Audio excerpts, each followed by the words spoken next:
And now, you're tuned in to RBLR, the home of Tampa Bay's Reveler Sports. Welcome in to RBLR Bucs here at RBLR Sports. My name is Eureka, and this week it may be the off season, but again, we never take a week off.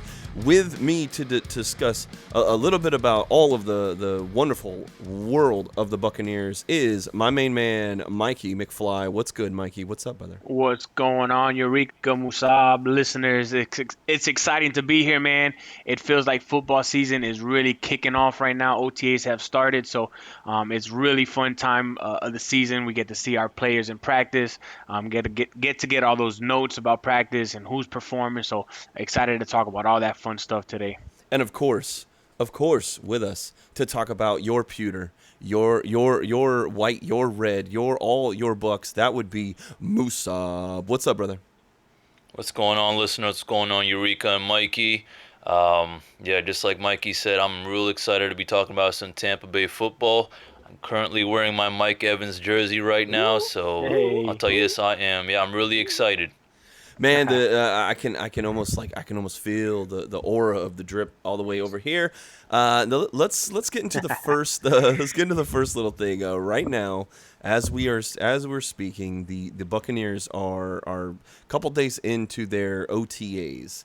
Musab, man, let's start it off with that. Let's talk about what's the big happening out of OTAs so far. The big happening, the way I see it, is just kind of giving all these kind of the rookies and backups a chance to see. All right, well, how are we doing overall? What's going on?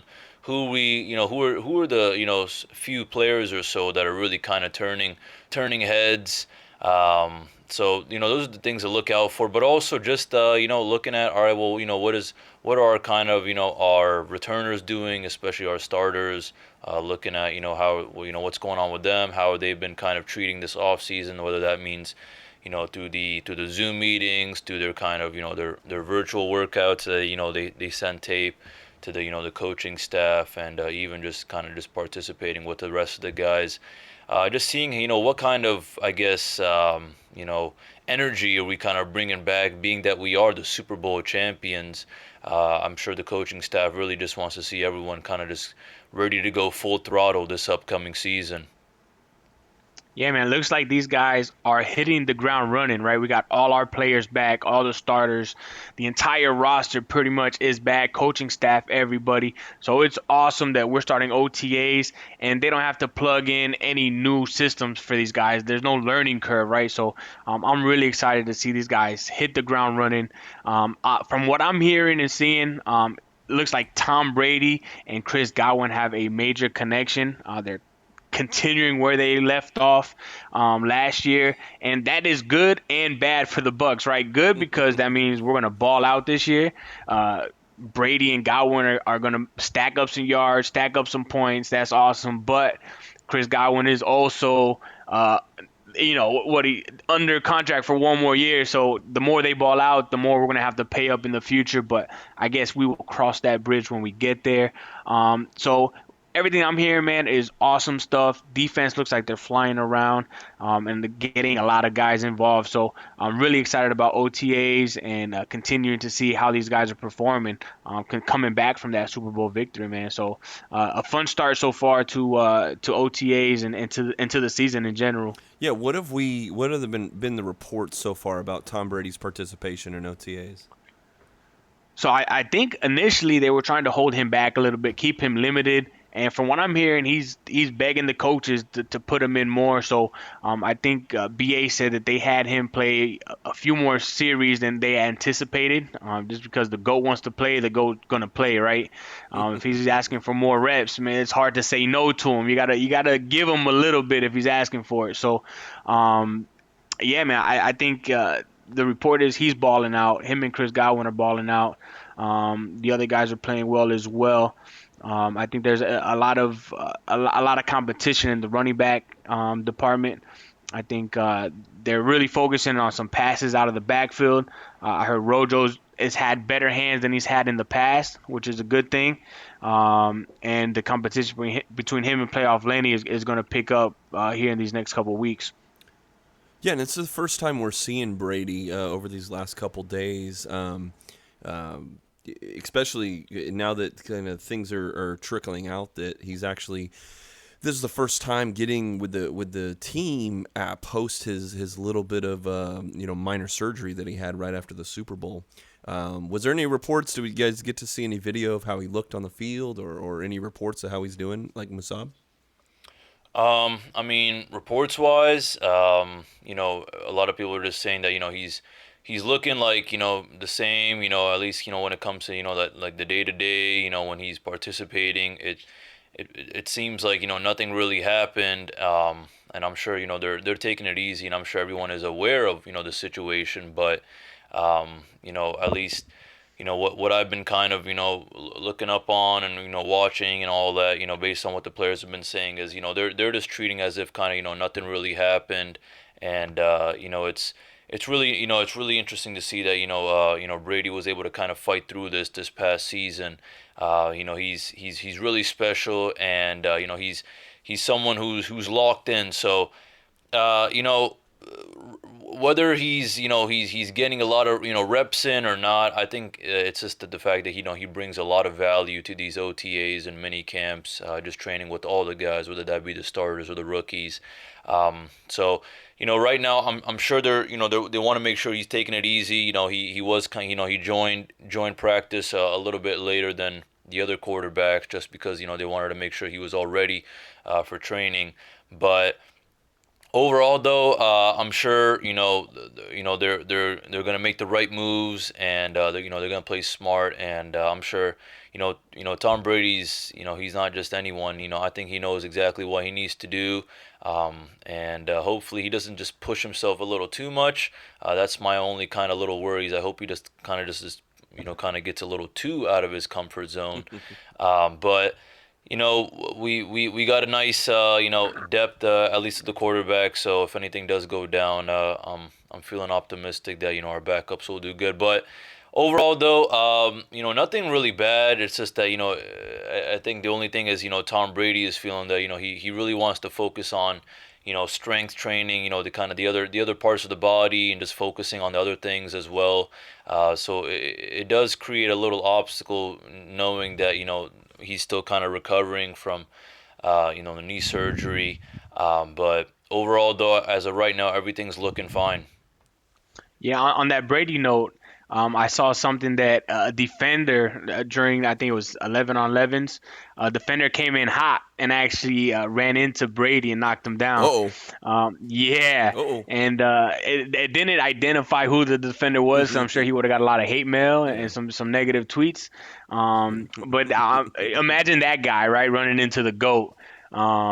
In the beginning of OTAs, you know what I'm saying? Like that, you're gonna let off the gas a little bit. So hopefully they don't push Brady too much, and they keep the GOAT upright. If only they could put him in a bright orange jersey that like maybe you'd be able to see him on the field in a bright orange jersey that you wouldn't hit on the practice. That's a good idea, Eureka. I can't believe the guys at in the Buccaneers they haven't thought about that yet, man.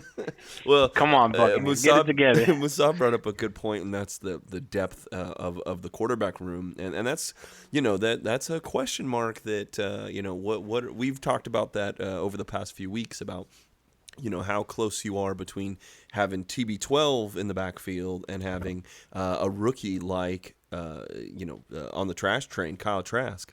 But that particular quarterback, we finally wrapped him up. We got our second round pick signed to it's a 4-year deal for about $5.5 million and a signing bonus of 1.3 and some change, whatever the extra million is.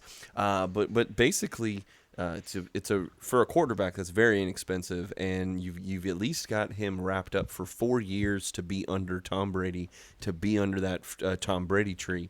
And I'm sure Tom Brady is thinking he's going to definitely play those 4 years and maybe even more. Who knows how long? He'll probably be the person that lives to be 200 years old. But Mikey, how you feeling? You know, we finally wrapped up Kyle Trask for real. We know what the numbers are. We know what the length is. And now, really, it's just time to get in the room and time to get on the field and see what he's got. Yeah, man, I'm excited to see him when the bullets are flying, right? In preseason games. I'm looking forward to seeing how he performs when the other team is coming at him and his decision making and how he throws that ball. So I'm happy we signed him. As of right now and through OTAs, it looks like he's coming along well. Coach BA actually compared Trask, and not necessarily his on the field performance, but from shoulders up, how he analyzes the game and how he digests the game to Andrew Luck, which BA coached Andrew Luck with the Colts. So that's a pretty high praise and high comparison. So if Trask can be just half of what Luck was his first few years, man, I think we're in good shape. So I'm excited about that signing, and I'm looking forward to seeing him grow as a Buccaneer. Yeah, I mean, Trask is, I'm piggybacking off of what, Mikey was saying is, well, first thing is, Trask is the first quarterback the Buccaneers have drafted in the second round since Sean King in 1999. So this is something special the way I kind of see it. And yeah, I mean, Coach Arians said that, he's not saying exactly that he is Andrew Luck, but, mentally he's really sharp, but kind of just playing a little devil's advocate is, a brilliant mind doesn't always, exactly translate to, success on the field. But the good thing is, though, is, we got preseason games. So, that will give us kind of a nice look as to seeing how, he's going to be doing when under pressure.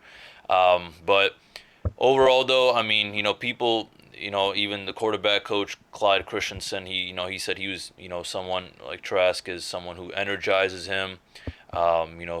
He's someone who's driven, and I think it's just the fact that, hey, we're the Super Bowl champs, and then also having that opportunity to learn under Tom Brady is really special. So, I know he knows that, he's gonna, earn his stripes. That's kind of what happened, at the University of Florida. He didn't get that kind of starting role until his last year. So I know he'll be patient, he'll take advantage of just learning behind the GOAT.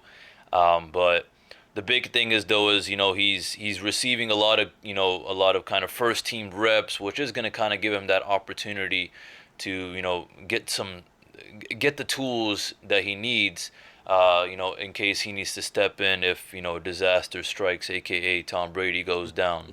I know, yeah. It's like cross your fingers, yeah, Mikey. Earmuffs, Mikey, earmuffs.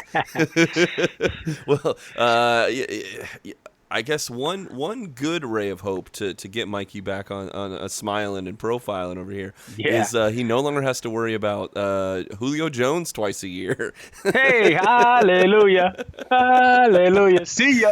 Yeah, the Falcons finally got good him. News right there. Finally got him gone, man. The Titans getting a well. So here's what I'm saying. The Titans are sending a second round draft pick and a fourth rounder, and then. But they're sending a sixth rounder and Jones. Mikey, is that a good enough haul for Julio Jones right now? No way, dude. I have no idea what the Atlanta Falcons are thinking, man. First, how do you get to the point where Julio Jones doesn't want to be on your team anymore and you have to trade him away? I didn't see any indication of this, of any trauma or drama happening in Atlanta. Matty Ice is a decent quarterback. Ownership seems like a decent ownership. This is left field, and I'm happy about it. Don't get me wrong, but poor Atlanta Falcons, man. I mean, they just can't catch a break these days, and it's gonna get worse for him. So I'm happy he's gone. I feel bad for Atlanta Falcons fans, and I don't see a good future for them right now. Yeah, I mean, just what Mikey was saying is, I mean, you're traded for second round pick and a fourth round. So, when I first found that out, I was thinking, okay, well, I mean, I was really happy, but, kind of thinking about the Falcons, I was like, all right, well, that's, your loss. So Hmm. it's just that when your star leaves, and also you kind of get robbed in the trade. The way I kind of see that is, it makes me think, how does to the Falcons is, it makes me think, well, how does that make you feel? Because, well, I guess maybe the young guns can, step up a bit, being that they are the Falcons, but I don't know. I don't know if that's gonna do anything. I think this is really gonna hurt them and really kind of bite them in the butt, if anything. Um, they weren't a worry beforehand, maybe a tad bit just because of Julio Jones, and I guess maybe because Kyle Pitts as well is joining the team, and there's a lot of kind of praise for him. But now that he's gone, I mean, we kind of definitely have an automatic 2 wins on our record for sure. I'm gonna say it like that. It's just that it's like just imagine like someone like Mike Evans. If you put Mike Evans in this, in the Julio Jones's shoes, the Bucs are gonna be feeling a little down. But also just imagine if our team wasn't as good as we are now. So imagine our team's not good, our star player leaves. It's kind of gonna ruin that kind of that energy. Is going to really kill all that energy they had for this upcoming season. I'm sure a lot of these young guys, they're going to want to do something now that, they get this opportunity, but I don't see anything happening. And, as a Buccaneers fan, I'm really happy that, we won't have too much competition when we face them twice this upcoming season. Yeah, what I don't get is why the Falcons haven't just gone into if you're going to get rid of Julio Full Jones, rebuild, just go full rebuild rebuild. mode. Get rid of Yeah, Matty for Ice. sure. Look, you're not going to win the division. You're not going to Exactly. beat the Buccaneers. Their window is still this year, and maybe even as long as they have Devin White, and until there's uncertainty with the Buccaneers, and Yeah. we've talked about a lot of the question marks and things about old age on the D line and things like that, but until those cracks start to show in the Buccaneers armor, you're playing for second place. Yeah, I know the Panthers are in a weird mode, right? But that's why they went into this mode. You're sitting Exactly. here with a king on the hill, and that king ain't going away anytime soon. So why are you mortgaging right now for the future and just getting a second Yeah. rounder, a fourth rounder, and then you just punctured a tire in your car for this year with I mean we'll see who they get in the second round and the fourth round in 2023, but until we know who that person is, I think it's a horrible trade for them. Oh yeah. And It seems like the GM doesn't have a pulse of what's going on within the team, right? That Yeah. or Julio Jones was just lying to him, saying everything was fine when it wasn't, which I doubt is the case. But you got to understand what's happening within your organization, man, because it seems like there's some Well, unrest there. yeah, well, and you're sitting here going, I know the Shannon Sharp phone call happened, and it's a big publicity. Say what you will, if it was staged or not or whatever, but like anyway, Definitely if that staged. was a calculated effort, he doesn't have. I mean, he doesn't have the control in the scenario. The team does. So it's like until Julio's not showing up, like he's doing the Aaron Rodgers thing. If he's not showing up to camp, and you're finding him, hundreds of thousands of dollars and da da da da da, there's going to be a team midway through this year that is going to need a wide receiver, and you have the best wide receiver. If you're going to trade him, why would you trade him right now for a second rounder and a fourth rounder to a team that still has to even do some things to get under the cap to get him? It's just I don't know. I'm throwing my hands up. I'm like, okay, well, if he was in my if he was in my Madden league or my fantasy football league, I'd be like, what are you doing? This is stupid. Are they over the cap? Are the Falcons in cap trouble? The Titans have to do a little bit of finagling to get the cap space to because they're not trading like a player with salary to the Falcons. Exactly. So they got to figure something out to make it happen. So unless there's something man. we don't know, like is Julio Jones busted up? Like is Julio Jones is not gonna the Falcons know something we don't know? The Falcons are just like he ain't Julio Jones anymore, or Jet Jones or whatever. There's a very good possibility as well. But I mean, I'm just tinfoil hatting the whole thing. But, But like we were talking about earlier, in 10 years there'll be a book that comes out about Julio Jones or the Atlanta Falcons, and come to find out, Julio Jones got 2 bum knees and he went downhill, and they knew all along. So, that's a good possibility too. Now, so Julio Jones won't be playing for the Falcons, and very quickly, I think it's important to bring up a kind of a weird situation that hasn't happened a lot of times in the NFL, and that's a player that maybe wouldn't have been an impact player on the Buccaneers this year, but they went out and they got an undrafted free agent. The Buccaneers went out and got an undrafted free agent on the defensive side, Kinley, right? And so the Navy stepped in and said, well, this young fine young man has graduated our academy, and we actually need him to report to service. So he does not get to play in minicamp or OTAs or anything like that because he's got more important things to do for our country. Musa, man, what makes sense of this situation for me? It's just kind of like we had a dude, and all of a sudden they were telling, like, pretty much the first time we really even talked about this guy is the fact that he can't play for us.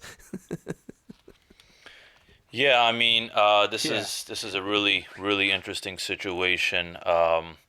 And for our listeners who don't really know don't know much about, Kinley, is he was the class president, captain of, the team. So he's a pretty special guy at the Naval Academy. The only thing is that, when he chose to attend the Naval Academy, there was a rule that allowed athletes to delay their commission to pursue professional sports, but the rule actually recently changed, and that was while he was already at the Naval Academy. It wasn't something that was kind of super very explicit that every single person knew, and I'm sure even at the time it changed. Maybe he didn't even realize that, oh, maybe I could play for the Buccaneers, or really I could play professional football. So.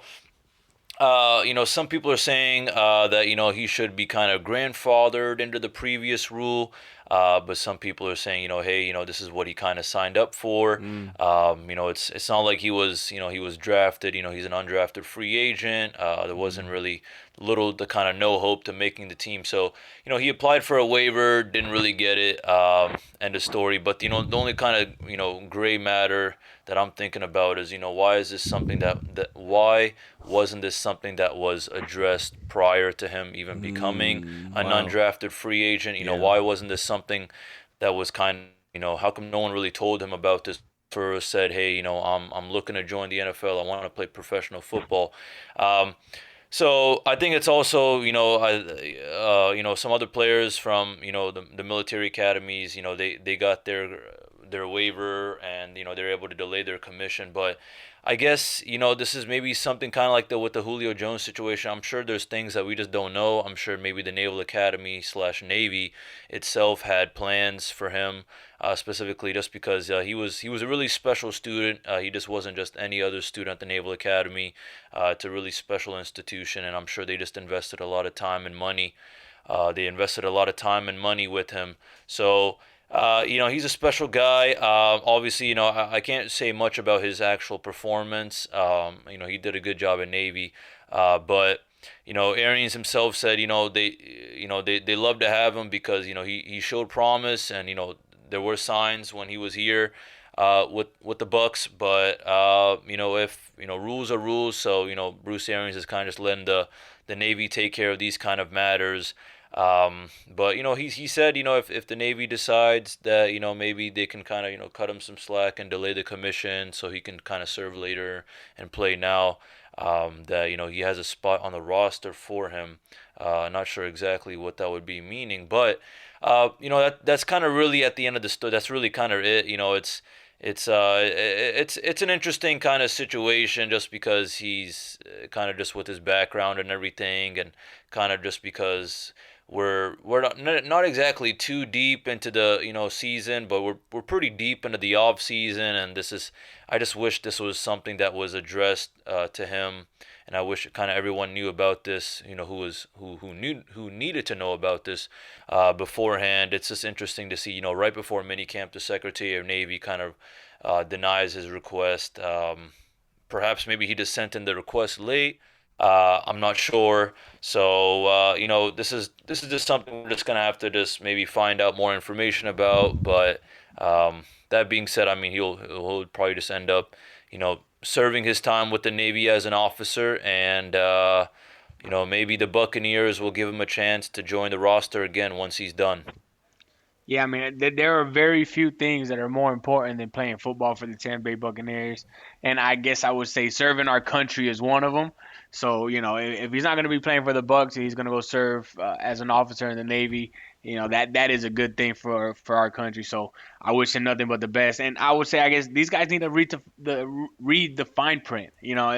I'm sure on that contract or that recruitment letter or whatever it is, if you look in the very bottom in the fine print, there is something about, yeah, we can pull you at any time and you got to do what we say. So, with best of luck, and hopefully he's able to serve, his time with the military and then pursue a NFL career later down the road. Exactly. I mean, it's a special institution, and it costs a lot of money.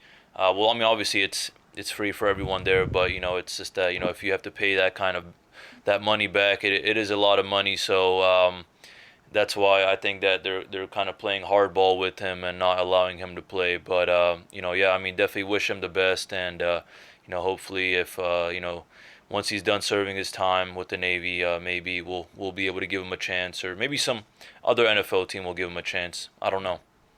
Well, definitely. This is a thing where you've got a GM like Jason Light that is scouring these guys that are undrafted free agents, and maybe as you were talking, I was thinking like, would this situation be different if he was a 6th round draft pick or a 7th round draft pick as opposed to a UDFA? But that's kind of maybe that's one of the reasons he fell out of the draft. Maybe that's one of the reasons that's what I was thinking. that he was available is the fact that like maybe the Navy was playing hardball with these guys and the Bucs were just the one to kind of call the bluff. And unfortunately, they called it. So so here it was. They weren't bluffing. But speaking of that, Jason Light and Bruce Arians are the pocket's a little heavier. They got a little fatter wallet, man. The other big news is that the Buccaneers have revised the contract. It's still going through 2023 for Bruce Arians, but he's making a little bit more money. They didn't say how much, but I'm sure he could pay for us to go to Bern's or something, right? We could have a nice dinner because of BA. And then Jason Light, he himself also got a new deal from the Glazers. He is actually being extended, so Light was gonna be up until this year was his. I think this year is his last year of his contract. He's got a couple more years. So now Bruce Arians and Light are both Buccaneers at least through 2023. Musab, man, what does this mean, man? Tell me, like, Jason Lights has some up and downs, man. You can't say he had a perfect record, but definitely has had a hell of a run over the last couple years.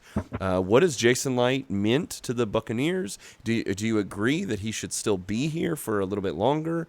Give me your feelings on GM Jason Light, man.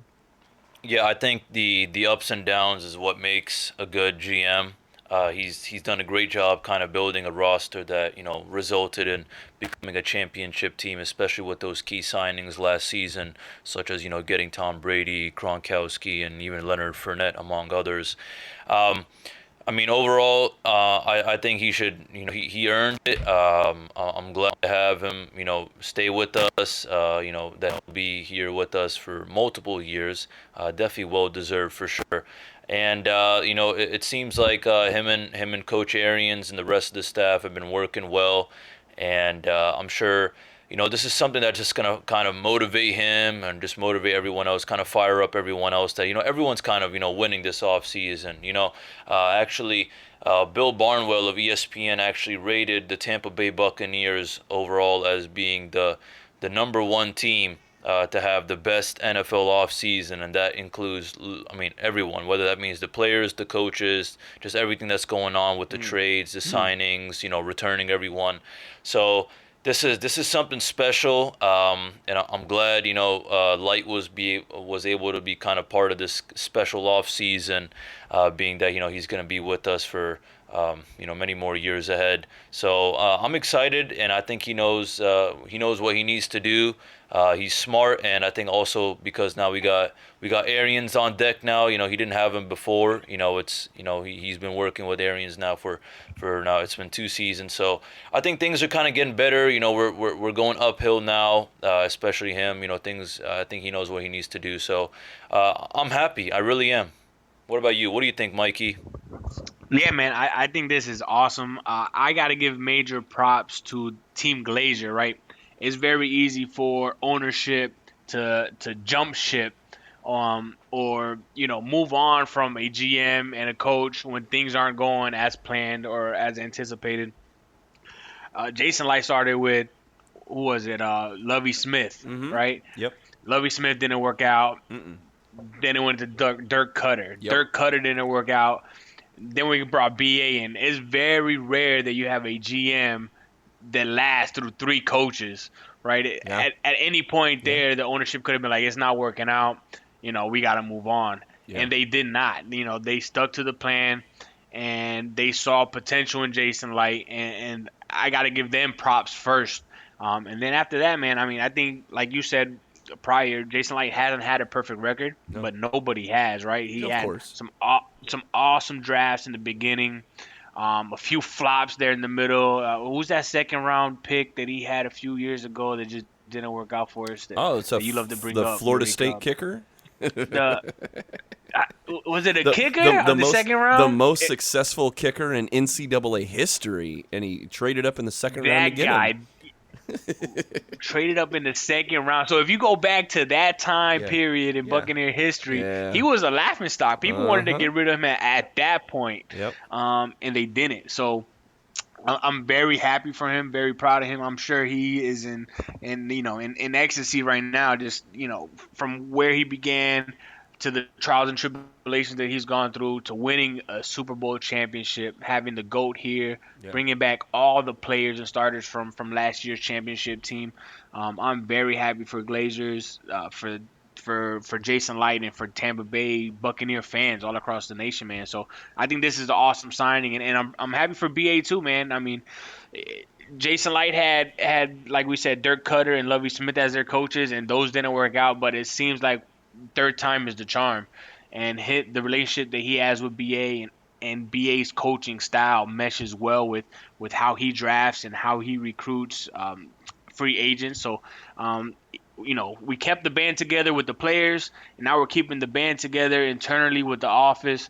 And it's an exciting time to be a Bucs fan, man. It feels like we may have a 2-3 year dynasty brewing here. If we can be successful this year and go into next year with the success that we've had these prior years, it's a good time to be a Buccaneer fan for sure. Yeah, I'm surprised that a few of our scouts or something haven't been pegged to get a raise somewhere, because if you look at the construction of this team, Evans was a draft pick. Godwin was a third-round draft pick. Yep. Donovan Smith, second-rounder. Ali Marpet, second-rounder. Alex Kappa was a third-rounder. These are all starters, man. Tristan Wirfs obviously was a first-round pick, but those aren't always, they don't work out. Look at Jameis Winston, number 1 overall by Jason Light. That didn't work. You look at Rojo and Keshawn Vaughn are all draft picks, and they were big time players for us last year. On the other side of the vault, Vita Vea, even William Golston, but that was before Jason Light. But these are all guys that have come in since 2014. Devin White, first round draft pick. He's a stud, and Musab keeps saying he's going to be the defensive player of the year this year. Levante David was before his time, but they re-signed him. They kept him here, and that doesn't happen if you don't build a good culture. How about those DBs? How about the DBs, yeah, you man? look. Winfield, second rounder. Awesome. Whitehead, fourth rounder. Oh my God! If you look on value, hell yeah. Carlton Davis. What round is Carlton Davis? Second round as well. Third round. Let's see. I'm trying to think off the top of my head. I can't remember Carlton Davis. Second rounder, 2018. Yeah. But Dean was a late rounder as well. third rounder, Jamal yeah, Dean. a couple Yeah. years ago. But even when you're looking at guys like having the foresight too. I mean, I'm patting him on his back here. Having the foresight to go out to get an unrestricted free agent like Shaquille Barrett, who the Broncos just threw away. The Broncos were just done with him. They're like, okay, thanks for your time, buddy. You want too much money. We don't think so. Well, the Bucs came and they paid him, and he came and all he's done has been a killer outside linebacker for us. And then having the goal to go get a JPP. I mean, I'm just listing all of these. I was just hits. about to say JPP too. To go out and get that trade from the Giants, to bring JPP in, that was a big time as well. That was one of the biggest signings he had free agent wise up until that point, because he had signed a lot of defensive linemen prior and none of them worked out. Yeah. They were bust all across the board. When he signed free agents on the defensive line, it was not a good outcome. So that JPP signing was the first start to something good on the defensive side of the ball for him. Yeah, so Musab, when I'm looking at this, like, it is a crapshoot. The draft is a crapshoot, but this is an area where, like, in the beginning of his tenure, I think you might have kind of had an up and down. Free agency really, I think that's what burned him is as soon as he got here, he signs Michael Johnson for 5 years, $44 million. 1 year later, that guy's released. He signed Anthony Collins. I mean, this is right off the bat. Right as he became GM, he got a left tackle and he got a defensive end. Both of those guys were gone within a year and a half, 2 years. But he drafted Mike Evans and found Cameron Brate as an undrafted free agent. So I think it's the getting burned right off the bat with Lovie Smith and expensive free agents that they dedicated to the draft. What have you seen out of the construction of this team and what Jason Light's been able to do and BA's been able to put together? I think it's just, at least in regards to Jason Light, I think it's just more kind of as time goes on, getting that experience as to, all right, well, who are the kind of, those hidden gems, but also, I mean, who are the good guys that we should definitely, snag for sure. And then, on the, in regards to Bruce Arians, I think it's just, this all really just comes down to experience and, what's kind of gone on. Both of them, they've dealt with their ups and downs in their career. It's not like something like, it's always been all sunshine and rainbows. So I think, those tough times that, they go through, or those kind of, those mistakes, I don't want to say mistakes, but, those things that, they may have not been the best choices. Those, kind of allow them to, learn from those and make sure that, they play smart in the future. They, they make the right choices. So overall, though, I mean, we got a championship team now. So I think, both Light and Arians know exactly what we need to do. And I'm sure they've been kind of extra tough on, everyone to make sure that, all goes well this upcoming season. Because the only thing I worry about is I hope no one kind of just sags off and just thinks, oh, we're the champs, we'll be fine next year, et cetera, et cetera. Not that I think that would happen or will happen, but it's just a little kind of side thought that happens when I think about our Buccaneers. But overall, though, for me, what it means is their past experiences and what the picks they've made and the signings they've done. I think they know exactly what they need. We got a real good roster right now, so I'm just overall really just optimistic from now on.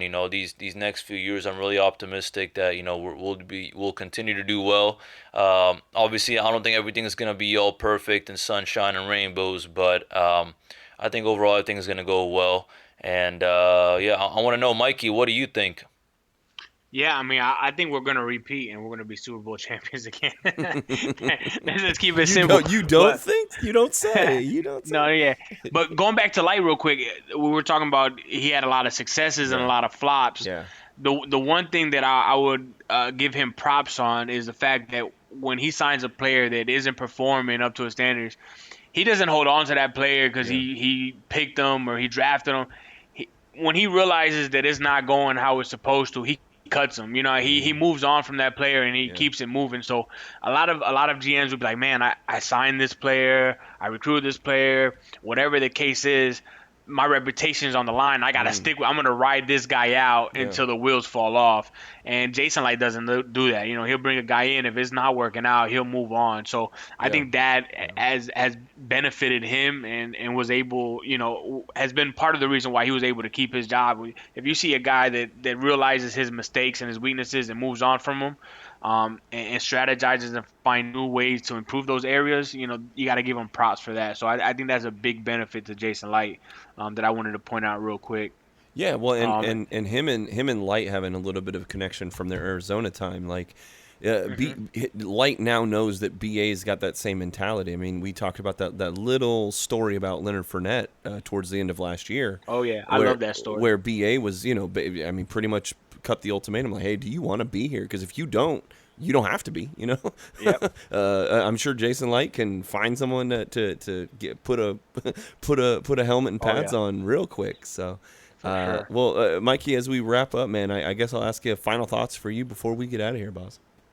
Yeah, man, I'm just looking forward to, keeping up with what's going on in OTAs, how Brady and the receivers are gelling in year 2 being together, how that defense, who have all come back, are going to gel together, man. It's going to be an exciting year. It's going to be an exciting offseason. Hopefully we can get into some practices this year. Hopefully they have some open practices, man. So stay tuned, man. I'm just looking forward to continuing covering the Bucs and chatting with you guys, and it's been fun, man. So keep listening and go Bucs. Yes, sir. Musab, man, final thoughts for you, boss.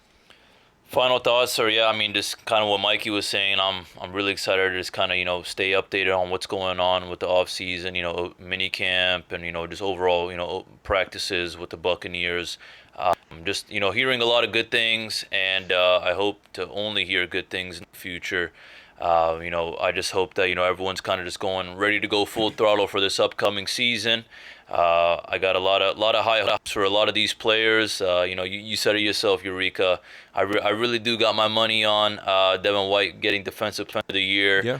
I'm really excited about, these rookies, and I mean, even people like, Giovanni Bernard as well. So, I think it's just that, I just hope that, there's a really, strong competitive spirit going on during these practices with each other. And I hope, these guys are all keeping each other, accountable.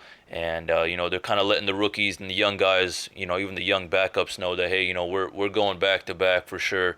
We may even go 3-peat, even get 4 in the future. Yeah. Ooh. Yeah. I mean, we'll talk about that. Maybe we'll talk about that next season after. We'll talk about that next season after we win this upcoming Super Bowl. But overall, I mean, I'm Dynasty, just baby. Yeah, really, really excited. This is a I feel like this is a brand new organization, especially us winning the championship, and then this a successful off season. So overall, I'm really excited. I hope our listeners are just as excited as I am. Musab's out here pulling a LeBron. Not 2, not 3, not 4. Let's go. Every day is a championship when you take a little step over to Twitter or Instagram or Facebook and hit that like button. Hit that follow button.